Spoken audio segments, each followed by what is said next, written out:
UGC का समर्थन क्यों और क्या वजह है?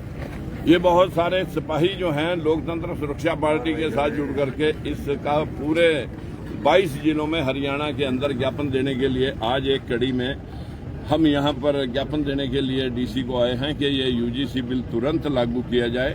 90% वोट बैकवर्ड क्लासेज ने मोदी को और यहाँ के मुख्यमंत्री जी को, नायब जी को दे रखी है। और इस बिल से अगर सरकार 10% मनुवादियों के दबाव में आकर के जिन लोगों ने स्टे ले लिया है, क्योंकि वहाँ जज भी उन्हीं का बैठा है, यूनिवर्सिटियों में प्रिंसिपल और वाइस चांसलर उनके बैठे हैं। अब उनको ये डर लग रहा है कि ये तो हमारे खिलाफ वो एट्रोसिटी लगवाएंगे, बच्चों को जेल में भिजवा देंगे।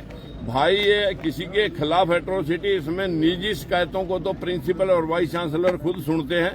इसमें तो भेदभाव रोकने का जो मेरे हाथ में ये बिल है, ये मैं साथ में लाया हूं। ये भारत का राजपत्र है और इस भारत के राजपत्र के अंदर स्पष्ट है कि जो 1950 में कमेटियां बननी थी, ये अब तक क्यों नहीं बनी।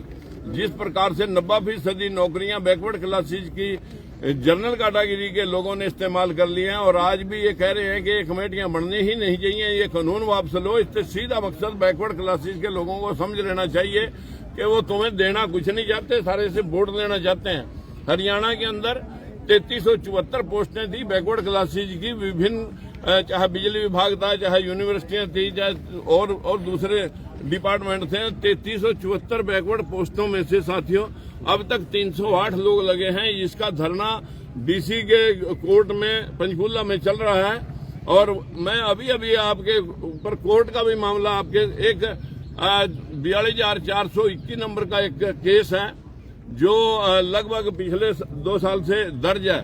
उसकी सुनवाई कभी नीचे कोर्ट में, हाई कोर्ट में भेजते हैं, कभी ऊपर।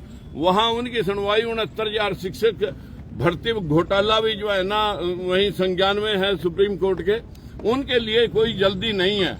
आज मुझे ये कहना पड़ रहा है कि वही मनुवादी लोगों का अगर प्रस्ताव हमारे चीफ साहब जो न्यायविद हैं उनको अगर इस बात को लेकर के ही ये फिक्र हो गया कि इस कानून का दुरुपयोग होगा, क्या आईपीसी 1956 वाली पुलिस का जो उसका दुरुपयोग नहीं होता, महिला थाने बने क्या सारे पुरुष अपराधी बन गए। ये भेदभाव वाली बात है। तो क्या जो SC ST एक्ट है उसका अगर दुरुपयोग होता है, क्या वो एक्ट खत्म कर देंगे? क्या 1900 जो ये दहेज प्रथा वाला कानून है उसका भी दुरुपयोग हो जाता है, क्या उसे भी एक्ट को खत्म करेंगे?